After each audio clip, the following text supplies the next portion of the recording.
What on earth is that? It's a Journey into Comics Network production! Tell me something, my friend. You ever dance with the devil in the pale moonlight? What? I always ask that of all my prey. I just like the sound of it. Brought to you by the power of the Journey into Comics Network. This is the Journey into Comics podcast, the show that's 100% dedicated to everything nerd. With your hosts, the Podfather, Nate Phillips, the Podmaster, Brandon Stone, and the Journey into Comics Network stepdad, Tyler McLaughlin. Time to make the chimichangas. 30 seconds. Hey! Excellent! Finally. What did you do? Oh, my friend. And here we go. Can somebody tell me what kind of a world we live in where a man dressed up as a bat gets all of my press? This town needs an enema.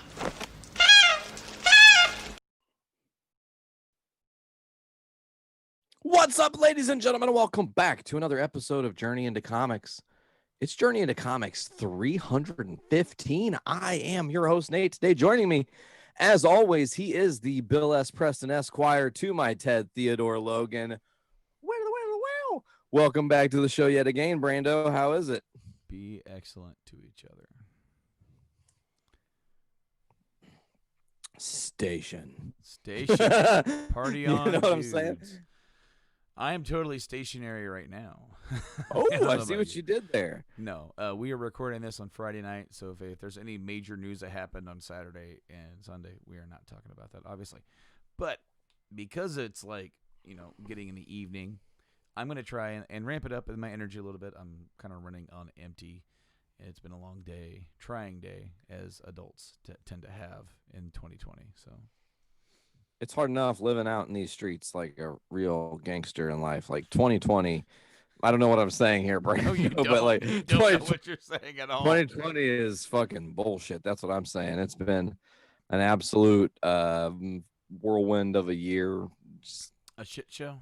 An absolute shit show. Yeah. I was standing in line at the dispensary the other day, and the security guard was like kind of sitting there doing his own thing, and I was kind of pissed off at him, honestly, because he didn't have his mask on correctly, and I wanted to say something. I was like, you have a gun on the side of your fucking like hip. I'm not gonna say anything to you about how you choose to not wear your mask properly, you shit. So we were kind of like, we started like kind of shooting the shit or whatever, and I was like, man, like 2020, just fucking throw it in the dumpster. And he's like, yeah, where can we just hit the restart button and try this all again? I was like, no, I don't want to go through 2020 again. Fuck that. Just get me past it. No, just get me through it. I don't want to just like skip the chapter and just like you skipped a good few seconds of the show as you completely froze. oh, well, I'm here again. I There you froze go. for a second and had to fake bullshit thinking that you think. So I stayed kind of stationary, but I was like, oh, he's not actually saying words right now. So No. We're experiencing some internet connection stuff, just like you do. Again, in 2020, and you listen to any podcast, there's going to be internet connection issues somewhere along the line. Also, my background's a bit different. I'm actually in the new little office area we have set up to do some late night podcasting. I used to be able to do some awesome late night podcasting back in my game room. And then we had a second kid, and the baby sleeps back there to keep him away from the latter general area of the house. That way we don't wake him up doing, walking across the living room floor. have you found that your youngest now is like a light sleeper? No, not at all. No, I'm pretty sure that kid would sleep through a nuclear attack or apocalyptic, which might still come in this year. It is We don't 2020. know. No. Yeah, No, it definitely this is. year's just terrible year. Terrible freaking year entirely. No, we still have time for the Imperial Uprising. of America. We still have time for a revolution. We still have time for zombie apocalypse. We still have time for George Lucas to remaster the last sequel movies and do edits to them. Not to the point where he changes the story, but he just adds like CGI characters everywhere. It's literally 3 movies of Jar Jar Binks playing every role in the movie. It's Jar Jar Kylo and Jar Jar Rey and Jar Jar Finn and Jar Jar Poe and Jar Jar BB-8. Misa, weep, wheel. It's surreal. All of it. Oh, that's funny. Oh, man. We also still, as we learned playing We're Doomed, we have time for the Rapture, apparently. Yeah, still. Rapture. I mean, we I think we survived 2 Raptures. Yeah, you didn't even realize that while you were like after you left, the second game had another person in the first round get the Rapture card pulled and win immediately. Oh, who was that? Travis. Oh, and let's clear something up right now while we have a quick second, because we're talking about the party that was last week, bad aim at the dad party, but I got called out for not mentioning it. We didn't name drop Buckles officially being at the party, even though he was. We did talk about him like within all that segment, but we didn't say like, and Buckles was there. So y'all, I don't know if you know this, but Buckles was also at that party. So now, hey, Brando, there's other news to really quickly throw out, because our third's not here. No. Just like last week, he's not. And by my calculation, when people are watching this and or also listening to this on the podcasting services or watching on Facebook or YouTube where you can get our show, subscribe below. Tyler will be a 2-timer daddy. 2-time dad. A 2-time dadderino. Yeah, preemptive. We're recording this beforehand, so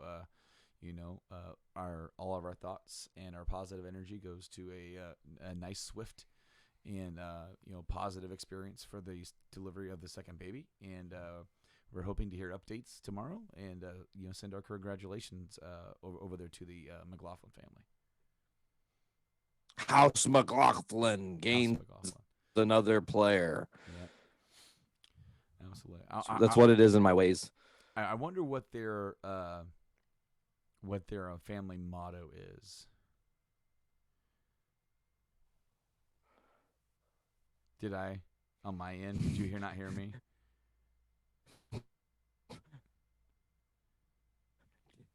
Get the cracking, bring the slapping, maybe. Oh, yeah. I know it was delayed a little bit because the internet's being a little bit of a shit right now, but I think that would be the family motto: bring the cracking, get the slapping, or whatever. Okay, so back before the pandemic really got in gear, we had a network meeting up in your neck of the woods, and we talked about a lot of stuff that we wanted to do, which we were able to accomplish almost absolutely none of it, other than maybe a few show ideas have actually come to fruition, and one of them, which we were right in the middle of recording, but the pandemic caused a lot of issues with that. But we had a lot of fun up there, a lot of fun. It was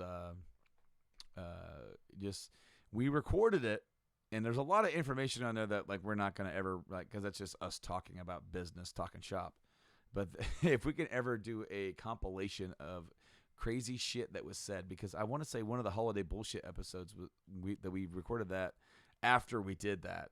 So like Map of Independence episode 281. And so if it was ever possible to get that and edit some of the crazy stuff that was said, because Tyler was on fire the entire evening, and he was sketching on some mom wine, dog. It was quite an eventful evening, and he told a lot of different stories, and it was absolutely hilarious. In fact, some of it may not be funny without visual representation.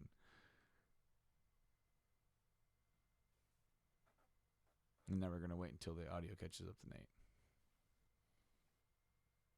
How bad is it? It was right now, Brando. Are we pretty awful? It was yep. This is the of course. Yeah. I mean, see, the thing is that even though there's delay, you're not cutting out right now. You just don't know anything that I said, so that's cool. Oh well, I can hear you actually and see you. It's really weird. Oh, okay. It's just that I guess I'm frozen or something. I'm not really sure what exactly is happening, but Yeah, you froze, but I could still hear you. So oh, okay. we'll just keep rolling, man. So yeah, Sure. no, this week we got some cool news. Some stuff kind of came out. I mean, I'm not sure. Not all of it's necessarily good news, but some of it is understandable news. Yeah, man, it's just to kind of kick things off and knock the door down. Obviously, here we are in 2020, and it wouldn't be 2020 without another devastating blow because for the first time since 2009, there will be no Marvel movies in theaters at any point. And this was, as the schedule had initially said, this was the year where they were ramping up to 3 movies a year on average, at least. So, not really surprised that they're moving Black Widow. I know they really want to give that release a lot of love and attention, and the, epicness it deserves. But in the shifting of everything, they kind of found a clever way to just like say, okay, well, we've delayed Shang-Chi, we've delayed Eternals, we've delayed Black Widow, we've delayed Falcon and Winter Soldier, but we are going to give you Wanda Vision. And just like we had talked last week before the trailer and everything had dropped, they did in fact give us a trailer, like a full 2-minute and change trailer. Did you see it? Yep. Oh yeah. What were your thoughts like right out the gate? I'm intrigued, and I was always intrigued in the idea of the story of her making that pocket universe type deal, and being able to somehow mentally resurrect Vision. And it's going to be interesting because she's created this pocket universe, and that Vision's going to become kind of self-aware of his own fate. And it's it's going to be a little trippy, and I'm excited. I also like a little tongue-in-cheek comedy route where they go with like the different styles of like TV, like that 1950s Bewitched, and then like the 1970s Brady Bunch-esque style of presentation. I think it's going to suit it well. They even have the mom from that 70s show. She's actually in the show. And yeah, Kitty. Yeah, Kitty. And so I thought that was kind of a cool little connection there. But I'm excited. I was really excited, mainly because to go way back, and I'm probably gonna fucking sneeze right now in the middle of all this because it's 2020, so everything's gonna go fucking wild. Anyways, when Age of Ultron, you can go way back to when we were reviewing that and talking about that in the trailers and stuff. The Vision in those trailers, when Vision first debuted, I was blown away, stoked for this character.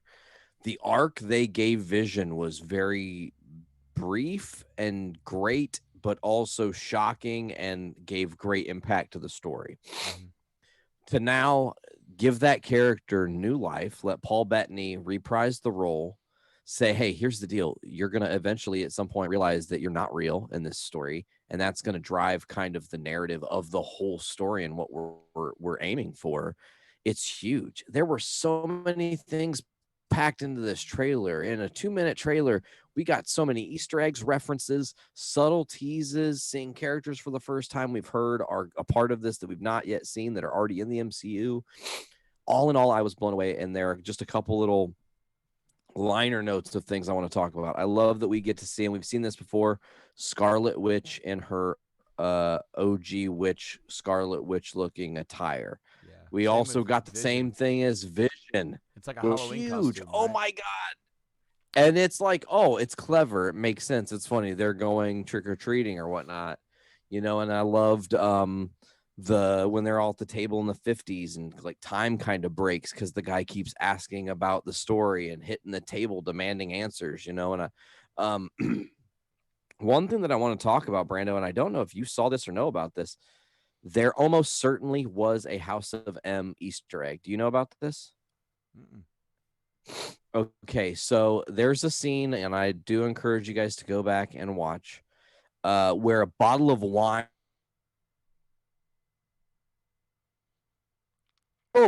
is labeled Maison du Mépris. which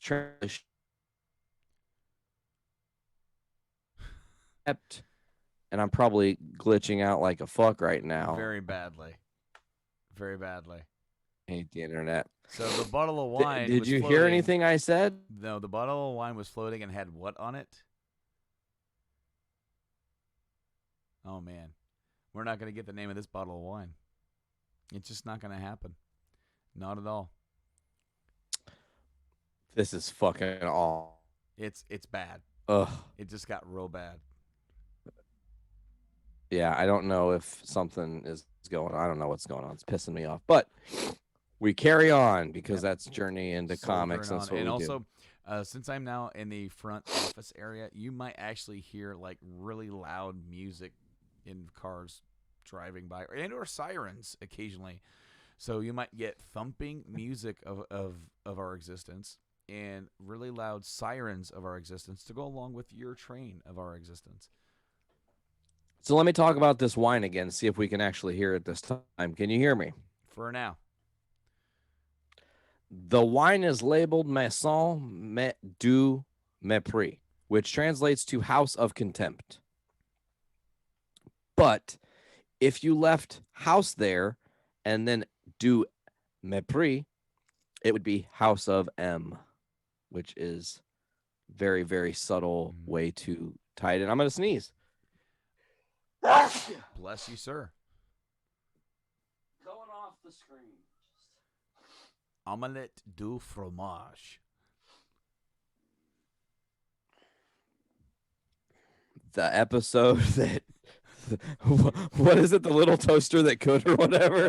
The little episode that could or whatever.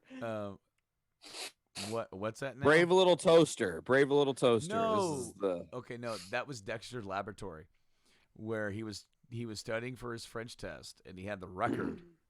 Well, and he was gonna study while he slept, and the record skipped, and it got stuck on omelette du fromage, omelette du fromage, omelette du fromage, and then he woke up the next day, and the only thing that he could say was omelette du fromage, and he was like, "Oh no, I'm not gonna, like, how's he gonna pass his test?"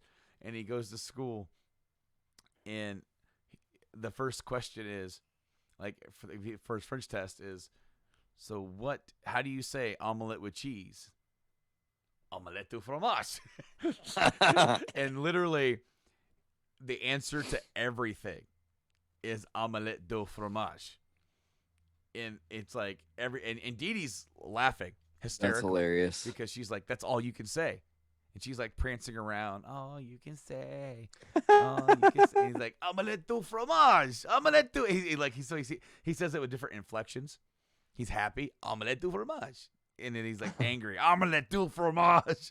And he even goes on a game show where every answer is omelette du fromage, and he wins he wins a fortune. He goes on this big trip, like a cruise, and he's like laying there like omelette du fromage, and it's like awesome. And the whole episode is how his life is absolutely insanely perfect because of omelette du fromage. And then finally he gets back home. The party's over, and he goes to go in his laboratory. Please say password. Omelette du fromage. I'm sorry, that is the incorrect password. Omelette du fromage. You're like, sorry, please repeat said password. Omelette du fromage.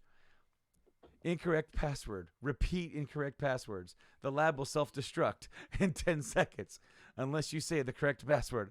Omelette du fromage. Omelette du. And the whole house blows up. And then they're in ruins. And then he's just like, and then Dee Dee pops her head up. That's all you can say. That's all you can say. It's a classic episode, and I just described it all in 5 minutes. I love it. That's where we're at this point in the show. We were talking about Vision. We have tangented to omelette du fromage because of some French thing you saw on a bottle of wine. This is where we're at getting close to 10 p.m. on a Friday night. So I will say also with Wanda Vision, we had talked last week about how it probably is December. Wrong answer. It looks like it will be dropping in November. According to some data miners, they have uncovered code that points to it releasing, what was the day? November 27th. Interesting, because I had heard that they may not start it until the week after Mandalorian. Mandalorian ends on December 18th, so then the projected drop for Wanda Vision will be on Christmas Day, and that it would technically still debut this year, but then the next episode wouldn't air officially maybe until the next year. Till 21. Or 21, or maybe it would be like maybe it's like New Year's Eve or something like that would be the next one. But I mean, I don't know. Maybe November's correct because normally, well, I guess normally is not normal. We haven't had all these shows ready to go. The only major show that they've really done has been Mandalorian with a couple others, and it's not like they've really released them all in tandem, so we don't really know what they're going to do once they really get rolling and have all these different shows. Are they all going to air at once? Are they going to air in a row? Are they going to, once we get more seasons of Mandalorian, do they want to cross the stream, so to speak, and have Mandalorian and Mandalorian season 3 and Loki's going at the same time? At some point, you're going to be able to have to put these out to get them out and done before the next movies launch. So, I mean, it's going to be interesting to see. Yeah, you don't have the luxury of sitting around and waiting to release these. At some point, the stream has to be opened to actually. You got to pick at some point, bro. Back to bad aim. Well, your feed kind of like messed up when you said piss. So you're like, we got to piss at some point. Piss. Of course it did. Yeah. Did you hear the Moon Knight rumor, by the way? Not at all. Keanu for Moon Knight. Yeah. Interesting that they're using him for Moon Knight. It says casting for Moon Knight is well underway, and one rumor suggests Marvel Studios is looking at the Hollywood fan favorite to play the show's titular character. Casting grid obtained by the sleuths at Illuminati. Feige and company are looking at Keanu as someone who could lead the franchise. Illuminati popped you? Yeah, I like it too. It popped me. I was like, oh. Interesting. Yeah, no, that's interesting. I guess I wouldn't have called that, really. Not that I don't think that he couldn't play the role. It's just considering that it's going to debut as a television show streamed, I guess I just assumed that if they're going to try and cast Keanu in something, it would have been for something a little bit bigger. I mean, because they can always cross him over and do stuff. Yeah, but you know that yeah, and I feel like at some point you're going to get these Disney Plus characters because Feige has they're absolutely interconnected with the MCU. Disney Plus series are going to tie back into the movies and what's going on, which means, Keanu gets a 6-episode backstory on Moon Knight, why he's a badass character, this mercenary turned fucking vigilante, and then wham, slam him into a movie that's humongous, and you're like, oh my god, the star of Keanu alongside a Ruffalo or Hemsworth or whoever they're going to put him in there with. It would be amazing. It would definitely put asses in proverbial seats or sell digital tickets, as we're learning is probably going to be the way of the future, possibly. Maybe, yeah. But then Moon Knight, faces off with his arch nemesis, the Sunday. It's just ice cream. He's lactose intolerant. He can't. Who is that on all that? Was that Super Dude?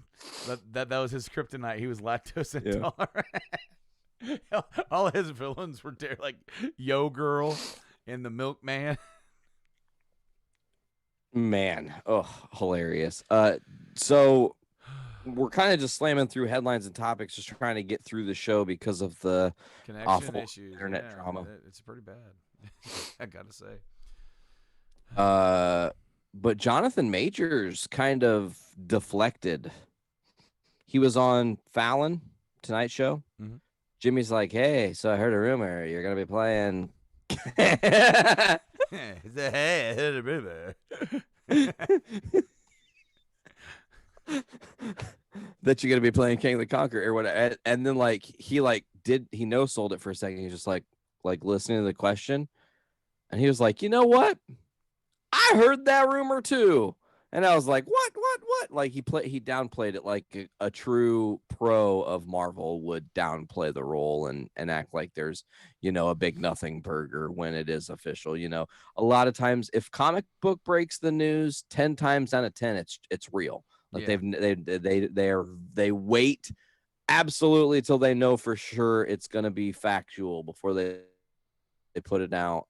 And if they are ever wrong, they immediately correct it. I see people all the time. I posted on We Got This Covered. They posted how Dave Bautista is going to get like a 6-movie Drax series. And I'm just like, no, it's We Got This Covered. And that's just clickbait to get your dumbass to click it. And that gives them clicks. And then that makes them money.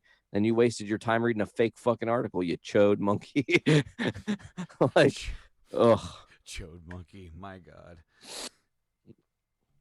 Wow. That's how I feel, man. I think that the cosmic book news, We Got This Covered, shit like that, a lot of it's clickbait sites, man. That's why I stick with comic book as kind of the one source I definitely trust. All right, so beyond all. We Got It Covered actually not broke. I don't want to use that term, but they published something first, and then comic book covered it, and that's the next thing that we're going to talk about, and that is the fan art for a poster featuring Spider-Man and the Sinister Six.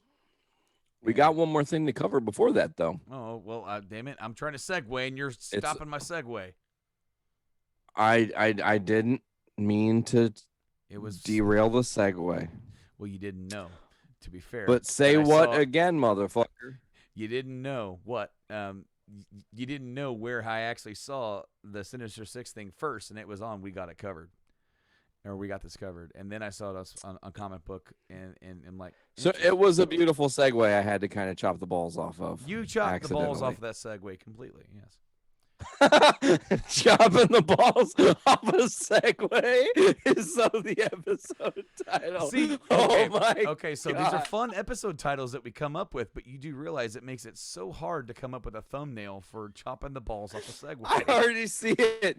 You take a segue and you put those truck balls.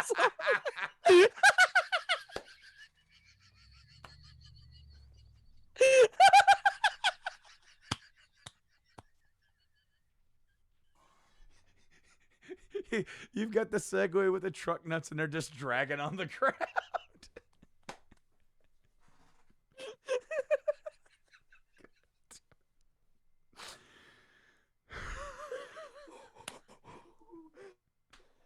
Oh shit.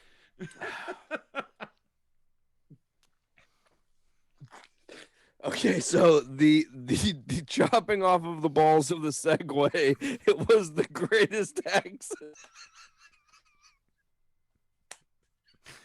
Oh man.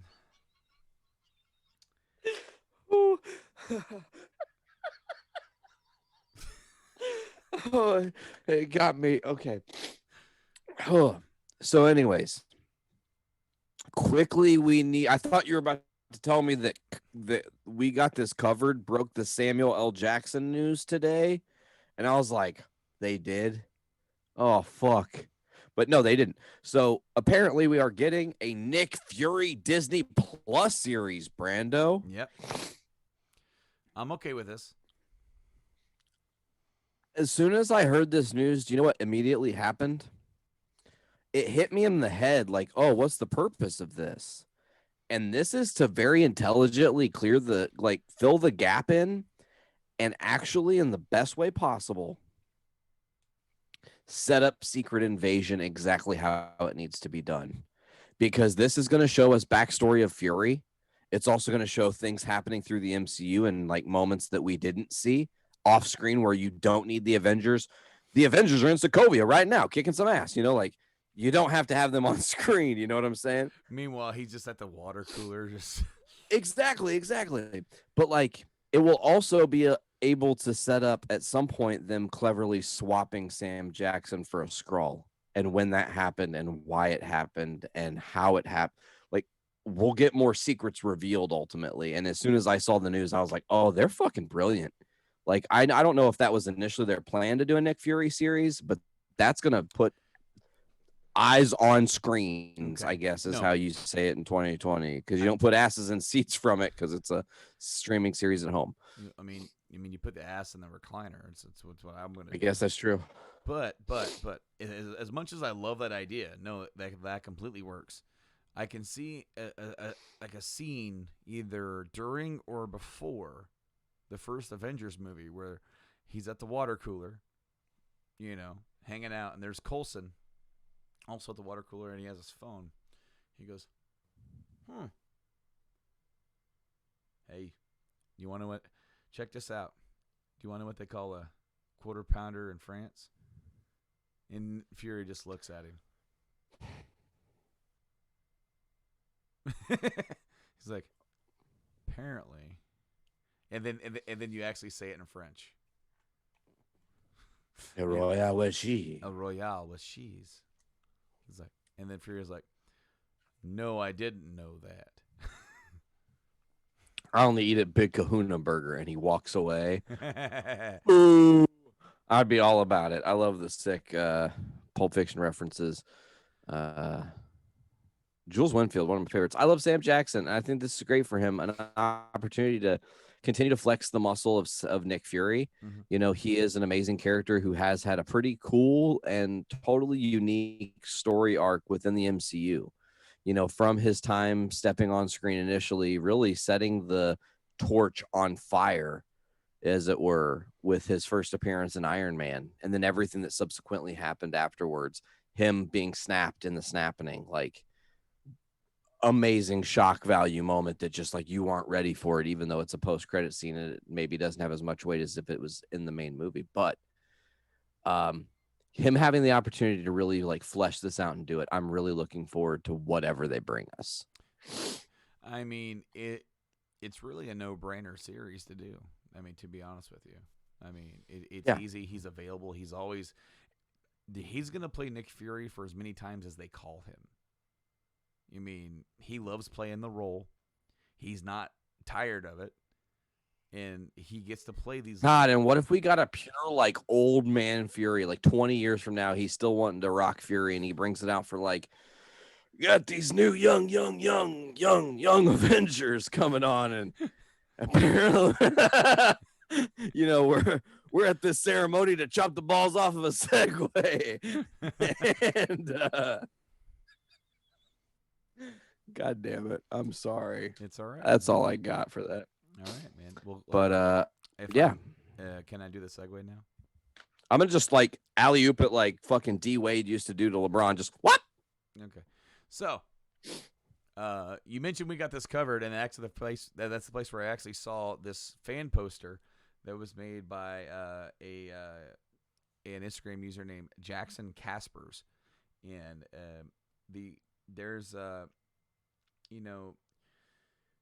there's kind of been a rumor.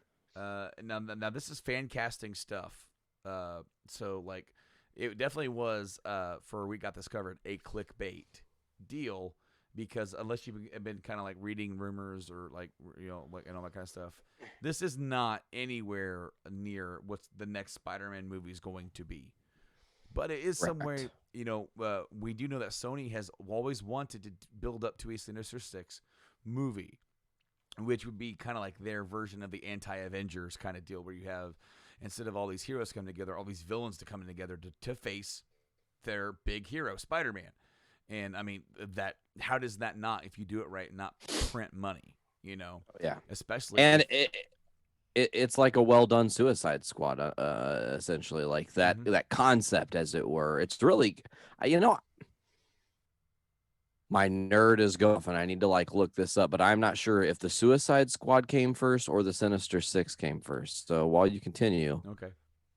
So for this, like, this is a plausibility. Like the next movie that we get for Spider-Man, whatever that's going to be, it's not going to be this, but it could lead up to this kind of. They could start building, because Tom Holland's going to play him for probably a few more films, and they could use other Spider-Verse movies to help build these characters up. Like they've done like you're doing with Morbius and stuff like that. I'm not saying they're going to do that, or maybe Venom 2 whenever that comes out. Maybe we'll start getting some stuff that kind of blends in. But a part of this poster has Spider-Man in this newer kind of like spider armor type deal, right? And then, the rumored one of the rumors for the third film that's kind of been debunked, but kind of revisits here is Jason Momoa as Craven the Hunter. Scorpion, which is Love that casting if it ever happened. No, it could be perfect. I mean, come on. Scorpion, which I already have forgotten the name of, but you said the name of the actor. Michael Mando. Michael Mando. He was, of course, He was in Breaking Bad. You said, right? Thank you. Yeah, Breaking Bad. Breaking Bad, but he was also like he's carryover from the very first Homecoming film. Aaron Paul as Electro, which would be interesting. John Cena as the Sandman, which you take John Cena and put him in a green shirt, and he's a big buff dude. He looks like Sandman. Absolute perfect casting. Yeah, and then you told me who the guy who played Dr. Octopus was, and I can't remember already what his name was. Damn it, I have it. Hold on. It was Javier Bardem. Okay. Who was in No Country for Old Men. Okay. And then the last one, Matthew McConaughey as the Green Goblin. All right. Now, I came up with a really badass pitch for Matthew McConaughey because not everybody can see Matthew McConaughey as Norman Osborn. I can perfectly see him as a version of Norman Osborn. Not as the one that we got from Willem Dafoe. Willem Dafoe did it great. This is kind of like how we're comparing different Jokers. Like when you're talking about Hamill or Nicholson or Ledger or whoever, they're all different styles of Jokers and different, and they're all great for their own different reasons. But in a Marvel universe where you no longer have Tony Stark or Stark Industries, you have the anti-Tony Stark in a way in Norman Osborn. In Oscorp, so I pitched this at work the other day, and I got some pops out of it, and because you could do it like this, please. So, Matthew McConaughey would play a more suave, politician type style of Norman Osborn, a salesman, because he came from nothing. He's a blue collar Norman Osborn, just like Norman. He builds himself up into being with Oscorp. So he's in a boardroom, and of course you got Matthew McConaughey. He's like, "Hey, all right, guys, welcome to our presentation." And he goes across the room. He's like, "Of course you guys know each other here. My name is Norman Osborn, and what we're going to be talking about today is what Oscorp can bring as far as our new technologies and how we can make our world a safer place." Now, we all know what happened. We all know what can happen. In a world where we have the Avengers, we have aliens coming down to our planet and snapping their fingers, and everything falls apart. Now, we all love the Avengers. Give a clap to Avengers. Yeah, all right. And, we thank them for everything that they've ever done for us. But what if we would have been ready for such an event? We were not ready, and we need to be ready for the next time. We cannot let aliens coming down here snapping their fingers every willy-nilly whenever they want to and messing our world all up. We can't do that.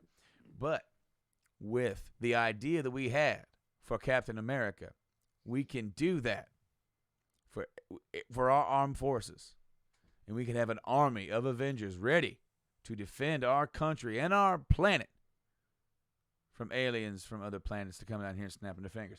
So this is what we're going to do with Oscorp. We got this great new idea for this super serum, and it works. And I'm going to show you how well it works. And, of course, we have a bunch of different technologies. So just think about that. That's the best way to pitch that. So far, I'm about it. I see him in a boardroom super chill about it and talking exactly how you're saying, and he's businesslike. It almost sounds like he's gearing up to at some point maybe make a run for that mayor role, that at some point he does take in the comics and also I think in the video game possibly. But I'm loving this so far. What else is going on? Tell me more. Tell me more. But of course it doesn't work, right? he has the pitch, and the big wigs and like of the government. Of course, you can also have Secretary Ross in the room too. You know, he the Sokovia Accords failed us. I just had a thought too. You could have Norman at like in some point pull Ross aside and Ross be like, "Do you think the thing you are making for me is ready?" And it's essentially like a way to bottle up the Gamma because he's going to do Red Hulk, you know, because that's a thing. That'd be a clever way to tie it in too. You know, if Ross is there. Hey, don't worry. You know, it's coming along great. Yeah, I'm overseeing the project personally. Don't see, exactly. You know, and see, like he's playing ball in a way that Tony Stark, that he's too unpredictable. Now Norman is as well, but only when, because Norman doesn't really have the morals of Tony. Tony learned those, of course, in his journey that we see. He no longer wants to do stuff with Stark Industries and change the course of that entire industry of business and everything. But he's also unpredictable. While he does support Agent Ross, Secretary Ross's Sokovia Accords, at the end of that movie, he hangs up on him, right? And he's like, he's still unpredictable. He's still Tony Stark. Norman Osborn only gets that way when he needs to deliver this super serum to create an army of super soldiers, and it doesn't work. And so he tests it on himself. And it's a retelling of it, but it's a different retelling. And it works. See, and then what I would do is I would take him back to the boardroom meeting, you know, and you almost relive the same thing where he's doing the pitch again. Yeah. And somebody asks a question and he goes, "No, that is not how," like he just snaps at him and you're just like, whoa, like you kind of something. See how he's cracking even before the serum. Yeah, no, he's cracking under pressure. No, it works. And McConaughey can bring that to it. He can be that suave, that smooth thing. And then he could just start getting angry. And then that's why I really like him in that role. And I hope this dude, when he made this poster, he tagged all of them in it, by the way. Well, good. There's some really gold tag castings in this. I mean, Momoa, home run as Craven. We've said it. I love your pitch for McConaughey. I think that's absolutely brilliant. What's funny is that Aaron Paul for me is always Jesse. In anything that I hear from him, you know, and all due respect to Aaron Paul, he's a great actor, but it's like, hey, yo, Mr. Osborn, yo, lightning, bitch. You know, I mean, when are you gonna get what you like, when am I gonna get what you promised me out of this thing? You know, and it's like, and you don't have to worry about nothing, Mr. Lightning. Don't worry about nothing. You keep doing what you're doing, okay? This little spider boy out here, he's going to get what's coming to him. God damn it. Cena is the perfect Sandman. I can't get over it. And, okay, so the Sandman pitch is Peter's fighting Sandman. You know, they're going at it. And he goes to hit him, and then they go around the corner, and he's gone because he's sanded out into the ground or into oblivion. And Tom Holland, you know, Peter is like, where'd he go? I can't see him. I can't believe it. How did he just disappear like that? And it's just, yeah, come on. Writes itself. A little meta joke goes a long way. Absolutely. But Brando, it's interesting as the fan casting of Sinister Six and all that is. Real casting has happened. Mm-hmm. And in the real casting, John Cena is actually Peacemaker for DC's Suicide Squad, which is now getting a spinoff series from James Gunn. So did you see what he said about it? Yeah, this is not going to in any way affect the schedule for Guardians of the Galaxy because this is being made literally in the time he had planned to take off between the two. He's just not taking a vacation like he said he was. He's like, COVID happened, man. I already had my vacation. We're all on fucking vacation. I'm ready to do some shit. So, yeah, he said, he's like, look, COVID happened. I got bored, so I wrote a TV show. And there's going to be apparently some characters crossing over into the show as well. So so the show's going to HBO Max. Is it? Yeah, it'll be on HBO Max. And honestly, I don't know if this is going to be a situation where it's a prequel leading into the movie, it's a sequel after the movie takes place, if it's interspersed with moments between, who knows? And here's the thing. This is the most interesting thing to me. This says right here in 1 minute how much faith James Gunn has in John Cena as not only a character in his movie, but as an actor, because he said this Peacemaker character is funny as shit. It's great. He's an asshole. He's awful, and it's in the most hilarious way. Let's make a TV series about it.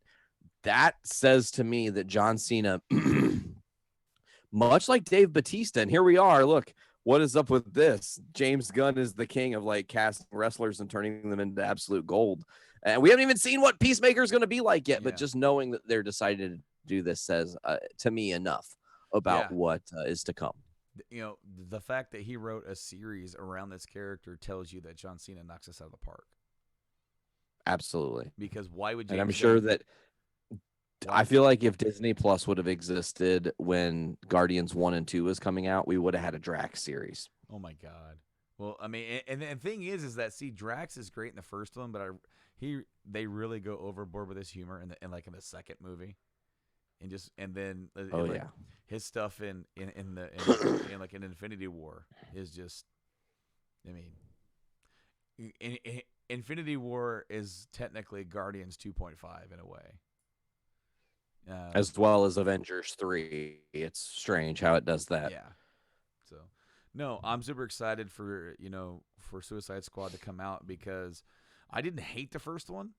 I felt like what it did right was cool. What it didn't, the movie was kind of boring in spots, which is not what I want out of Suicide Squad, to be honest with you. Will Smith was good. I mean, Will Smith was... turning him into kind of a sympathetic villain is fine. Batman is full of sympathetic villains. Joker's not really sympathetic. Looking at you, Mr. Freeze. Mr. Freeze is the best sympathetic villain out of all of them. I mean, you can really associate with why he's doing what he's doing. Also. And Ivy # save the planet. Yeah, well, sure. I mean, I get that. I'm not sure where you're going next, but did you see that Affleck is open to doing a solo Batfleck movie as long as he gets creative control? I saw that somewhere. I'm not sure where I saw it. I didn't see that. I was going to quickly, before we talk about that, because that is noteworthy, I was just going to read the full press release for the Peacemaker news. Go for it. Because it says, oh, fuck, it's Peacemaker. HBO Max is set to explore the origins of the Peacemaker character, the master weapons from the highly anticipated upcoming The Suicide Squad film, in a new Max original action-adventure comedy series, Peacemaker. HBO Max has given a straight 2-series order of 8 episodes. Cena will reprise the role from the Suicide Squad movie to star in the series, and the film's acclaimed writer-director James Gunn will write all 8 episodes of Peacemaker and will direct multiple episodes, including the first. Gunn and Suicide producer Peter Safran will serve as executive producers of the series, with Cena as a co-executive producer. Based on characters from DC, Peacemaker will be produced by Gunn's Troll Court Entertainment and the Safran Company in association with Warner Brothers Television. Peacemaker is scheduled to begin production early 2021, prior to Gunn working on the next Guardians of the Galaxy film. There you go. And that's that. Now, back to Batman, back to Batfleck. Yeah. It sounds like this is where things are going to get a little bit funky monkey because of what HBO Max is doing. And hey, like, they're going to make change and make things that people want to see. And if they're going to have to push buttons to drive Warner Brothers to make the right decisions, this is a good thing. Mm-hmm. And if this rumor that you just said about Ben Affleck stands to be true, holds any water, my first thing is it's righting a very large wrong. Not to say that Pattinson is bad Batman, not to say that what Matt Reeves is doing is bad, but if we wind the clock back quite a ways, this was Affleck's movie. Yeah. It was going to be Affleck's writing, directing. It was going to be Affleck being Batman. Like, there was a whole different thing that's totally not what we're getting. And maybe for the best. You look at what Pattinson's far and everything we're getting from that, mm-hmm. and I'm excited to see it. So if this is an opportunity for them to say, hey, Affleck, man, like, we know that they fucked you over. We're not going to. We'll give you the creative control. We'll let you write your story. We'll let you tell it the way you. It stands to be, again, a very interesting leap of faith that they could take to change the entire history of DC EU as a whole. Sure. Well, I mean, just like writing, like in the Snyder Cut itself, the fact that it exists is righting a wrong. But also, Warner Brothers isn't entirely, I don't want to say at fault, but responsible for Affleck not doing the role, not doing those movies. His life and what was going on in his world is kind of responsible as well, because he was set to write and direct one of the biggest movies of his entire career when his personal life was falling apart. And I don't think necessarily that they were already having issues between Warner Brothers, so that's part of it. Him having issues with the brand or with the company and not agreeing on story. And he wanted, if he couldn't have creative control of it, he didn't want to direct it. But also he was going to have to direct the movie of that size and scope while wearing the damn suit all the damn time. He wasn't looking forward to that. And also his personal life, it was going pretty bad for him. And he was, we all know the very public story of him, going through what he went through. And we're very glad that he's on the other side of that, because he's a very talented dude. So I hope that what we get to see here is him get to write and star, and he gets to work close with the director that he trusts to be able to make, that way he wouldn't have to do everything, and he wouldn't be super stressed out on that front. And like, if he gets to tell a story and act in it the way that he sees it, and gets to work closely with somebody that he trusts in that role, I think that's a perfect world if this does come to fruition. And also, there's no reason, like, now that Warner Brothers is kind of getting what they seem to be very happy with in regards to the Batman movie with Matt Reeves and Pattinson, that they shouldn't hopefully have any bone to pick with this coming to fruition after the Snyder Cut gets released or anything like that. Maybe we'll finally get that Batman versus Deathstroke movie. Also, I saw to add into this that Jesse Eisenberg is out as Lex Luthor. He's kind of done with the role and moving forward. And so that if they continue on, and that's the thing coming out of this, that we don't know the future past Snyder Cut. We don't. We know that Gal Gadot, Jason Momoa, Ray Fisher, and Ben Affleck, and previously reported Henry Cavill they were supposed to come back and do a week of reshoots for stuff or additional photography. Henry Cavill is busy filming with Witcher season 2, so that's not going to happen. He's out of the country, presumably. But the others are probably still on tap. But that was a report. So a lot of stuff going on in that world. We could see a resurgence of that version, and then the Flashpoint movie could change that entirely to where they could use that. If Jesse Eisenberg's like, I don't want to come back, guys, it's been too long, I'm kind of moved on. Which it doesn't really upset me at all, because you could use Flashpoint to stir the pot and then have a different version of Lex emerge out of that. That it just, like, because there was rumors that Affleck would die in the Flashpoint movie to kind of, he would sacrifice for Barry and it would right the wrongs. And of course, Keaton apparently has signed on for more stuff, so he would carry on as the old Batman. And it would give Ben Affleck's Batman a kind of a hero send-off, hey, thank you so much for doing this with us, and we're going to see you down the road. But if he's open to doing this, then that kind of suggests that maybe he doesn't do that. Or maybe it would be a movie set before. I don't know, because you can get timey-wimey with stuff and be like, yeah, before I went on that Flashpoint thing and died, I did this thing with Deathstroke. And you can still do it. That's very true. You would still do it. My butt would be definitely in the recliner watching HBO Max, watching him beat up Deathstroke. So, yeah, I think as far as the Jesse Eisenberg stuff, not to sound mean, but no real loss. It's kind of a good thing. And because we're doing Flashpoint, because we're going to be opening up the multiverse and being real about it, you can literally pluck any other person out of the entirety of the fucking world to play the role of Lex Luthor, and because of Flashpoint, that's how he returns.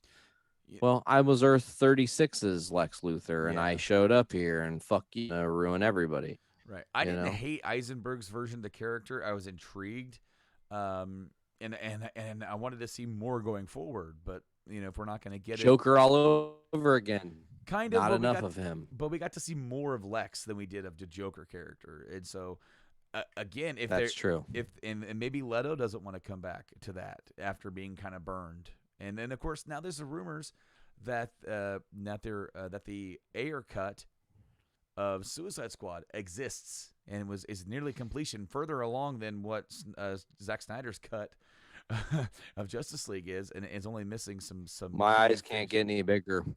And so there's been some talk about that on Twitter, saying that now that that's happened, now that this is happening with Snyder Cut, that the eyes are now going to the cut of Suicide Squad to get that done and finished up, and that way we can have that, and then of course the second movie, and things are the fans are coming to rescue the DC universe from itself, or from Warner Brothers, or whoever, or from apparently Jeff Johns, unfortunately.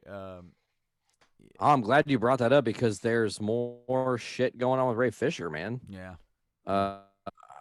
So apparently there's so it says, this is from comicbook.com. Ray Fisher is accusing Warner Brothers Pictures of spreading misinformation amid the ongoing Justice League dispute. Mm-hmm. The cyborg actor took to Twitter to let his fans know what was on his mind. Busy day in the DC Comics world relating to the Justice League actor. Earlier today, the Hollywood Reporter has reported that Fisher's cameo in The Flash was supposedly in jeopardy because of everything currently going on.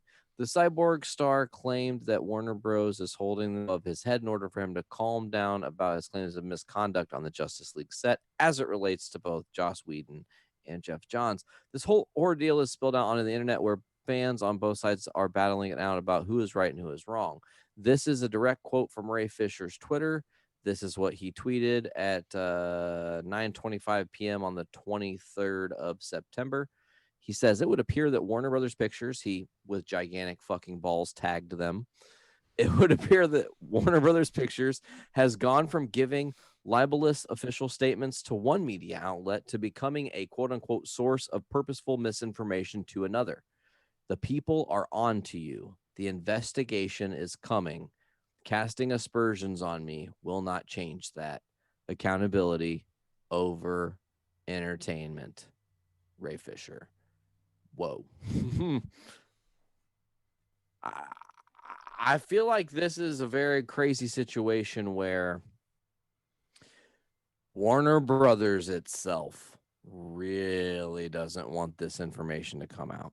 It looks really bad for them if they have people who are in power that a lot of fans held high regards to. Mm-hmm. And now it's to the point where, we've heard Richard on all the different things he's allegedly done in Buffy and Avengers and all these things.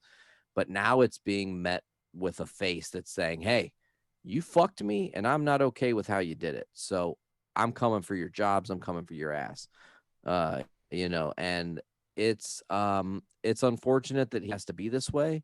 It's unfortunate that they would say, oh, we're not going to put you in the Flash movie as a cameo. Like, it's a fucking cameo. If he doesn't get in the movie, we're already getting Keaton's fucking Batman and Ben Affleck. Like, what more do you need? Like, okay, you're really just hurting yourselves because you're making it a big deal and it's obvious,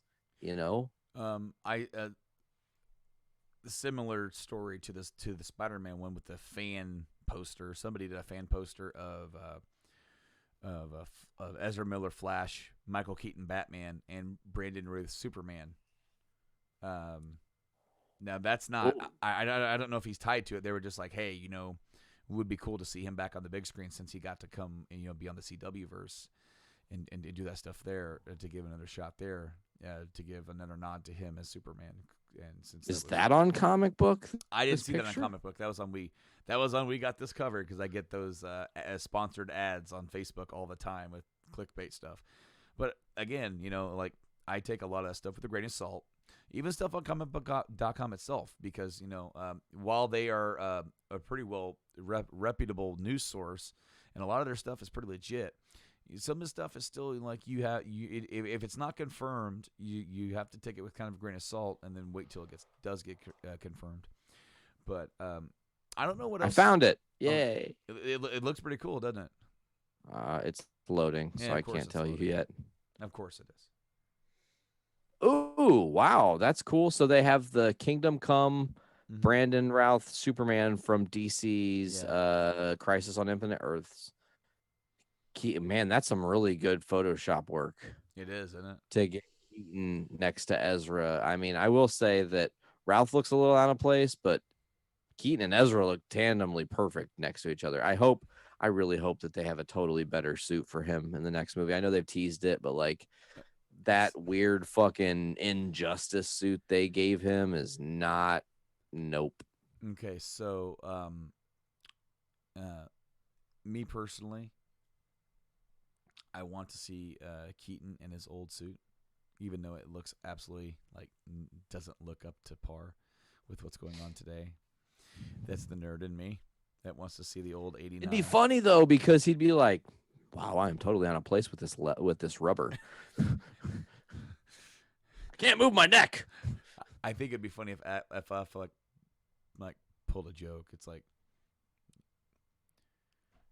it really helps when you can move your head a little bit more. And then it's like, watch this other Bruce. I'm gonna tell you no. Keaton's like, I have one more completely unrelated story. Sure. That we're gonna squeeze in here. Did you have anything else that's big before we move on? I mean, yeah, Supergirl is being Supergirl's canceled ending. after 6 seasons, or ending. I guess not canceled; it's ending. Which They're kind of the show's great. But they're probably canceling that or ending that to kind of make room for Superman and Lois, right? Well, that's one thing, and then the other thing is that Melissa Benoist and Chris Wood just had their first kid, and they're both on. I mean, she's obviously the star of Supergirl. He played a huge role in several seasons of Supergirl, and I think still does.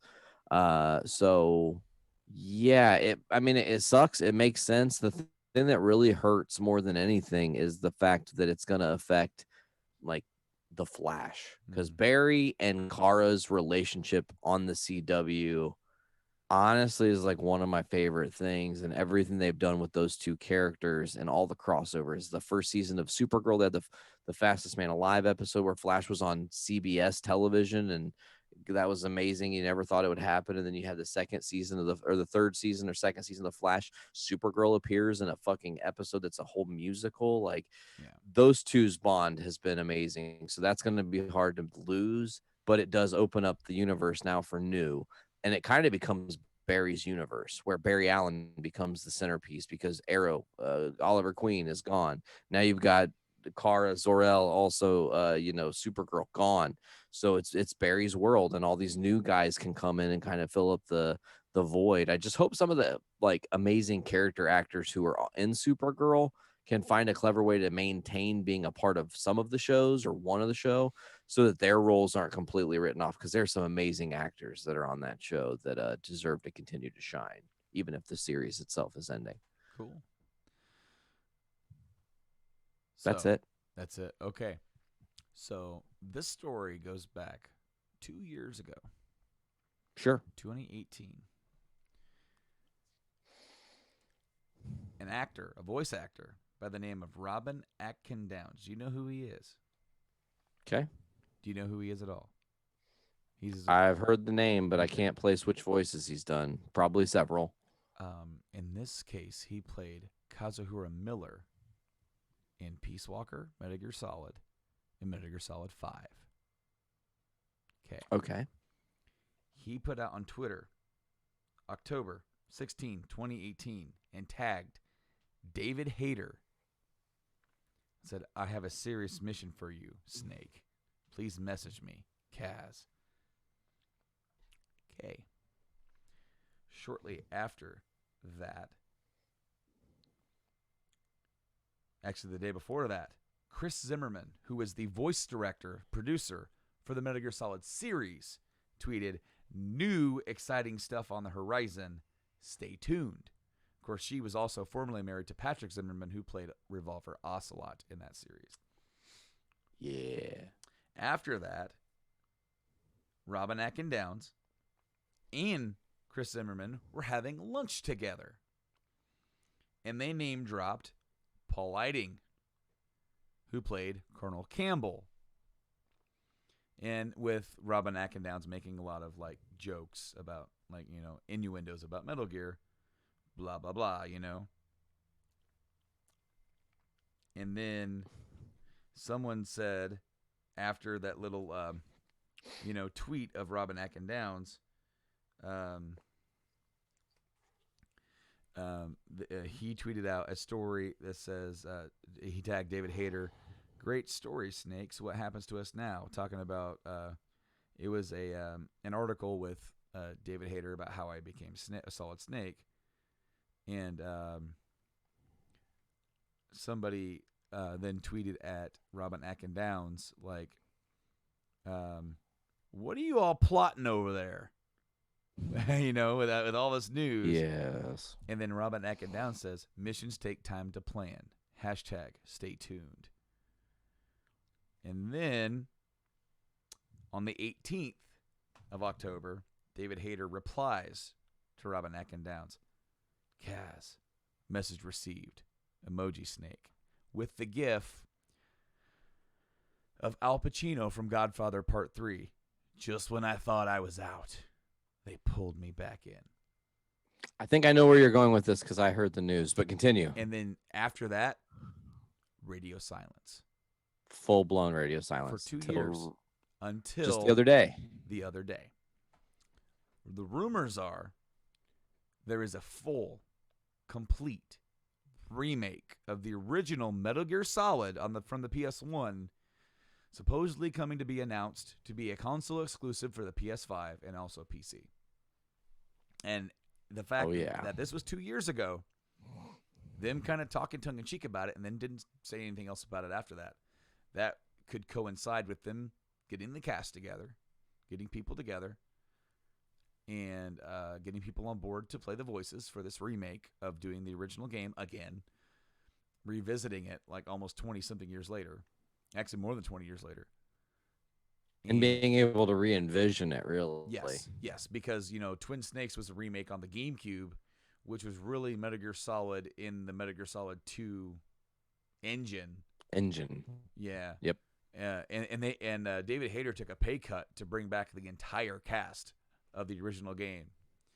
The only one who wasn't there was the guy who played the DARPA chief in Gray Fox because he had passed away. And so they actually got another actor to play. They actually split the roles into two different actors. Somebody played different DARPA chief. I think it was the same. I can't remember the guy's name off the top of my head. I do apologize, but he played Stillman, Peter Stillman in Metal Gear Solid 2. He played the DARPA chief, and then somebody else played Gray Fox. But this would be a 100% remake, and it's funny how it just kind of came around, and then people online are like, "That thing happened a couple years ago. They were getting together to do this. They're doing it. I tell you what, it's happening." And of course, there's radio silence about this. Nothing's happening yet, but it kind of coincides with timeline and stuff. So if it happens, I boycotted Konami after everything with MGS5 and how everything went with that. I didn't buy Metal Gear Survive. Nope. I haven't done anything with Konami, but if they announce this, just when you thought you were out, they pulled me back in. They pulled you back in. Yeah, they did. Interesting to note, too, that I feel like we're in this really interesting phase where it's like 20 years later, certain games are getting these like complete visual retellings and being able to, you know, who knows what the plan will be for how we get the Psycho Mantis scene in Metal Gear, how that'll pull from saves and whatever, because it's a totally different world that you can do now. Yep. So that's like cool. It'd be really funny if instead of it being from your save file, it was from your YouTube searches. Been watching a lot of fail videos, I see. Or like you told me that Ollie is like watching like gnarly fart videos. Into the big farts, I see. That's great. But like the kind of what I'm getting at is like we're at this point where 20 years later we're getting really quality upgraded remakes. Yeah. Does that mean 20 years from this point, 40 years later, we'll get like virtual reality representations of this game? Here, you are Cloud. Swing the fucking busters. Like Okay. you said you are Cloud. Snake. I thought like you're just up in the sky as a cloud. You are Cloud. Oh yeah, I'm gonna make it rain on you. Ew.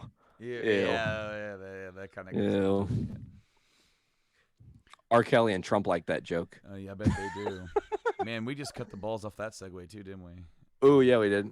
But actually, I don't think there are any more segues. I think we're pretty much tapped out here. The Segway's all out of juice. You got to recharge it. You gotta recharge it. Yeah, Brando. Do you have anything else you want to throw out before we get out of here, man? I got nothing. I got nothing except food on the way. Well, folks, as always, if you haven't yet done it, go to our Facebook page, also our YouTube. Check out the video version of the show. Brandon puts a lot of work and effort into making it look as fantabulastic and as beautiful as it does. So make sure to subscribe on YouTube, follow us on Facebook, like it, share the video every time it goes live. Make sure to do a watch party if you really love us to pop those numbers up higher. Give us a 5-star review. Make sure to get us on all the different podcasting services. That's Apple Music, Google Podcast, Amazon Music. You heard it right here, folks. We are officially on Amazon Music, iHeartRadio, Podbean, Stitcher Radio, TuneIn, CastBox, and many others. Pandora, I think, as well, coming soon. I think that is going to be doing it for this week. Brando, I don't have anything else that I could possibly say today other than fuck my internet. Yeah, I mean, you know what? It was a little bit better of like the latter half, but like no, that first half, back in the day before we did video, we used to wing it, and for those older episodes that we used to just like have really bad connection issues, we would just pretend like we heard what the other person said, and we didn't acknowledge it. Now we have to acknowledge it. We can't just pretend like nothing ever happened. I'm just standing there like. For like 4 minutes, people are like, "What happened to Nate? His face is dumb. It's stuck." I'm not sure. He did. Nate just blue screened, guys. It's okay. He's hard resetting. I am Cloud. I am Cloud. But anyways, I was gonna say that. That's what I was gonna say at the end of that. I wonder if would we ever get like a MGS game that's in virtual reality, because that would be the ultimate. And then you got to crawl on your belly. Like a snake. Yeah, it would be. I'd be about it. Anyways, I think that's gonna do it. Brando, you got anything else? Got nothing, man. All right, guys. Well, for Journey into Comics 315, chopping the balls off of a Segway, I've been Nate. I've been Brando.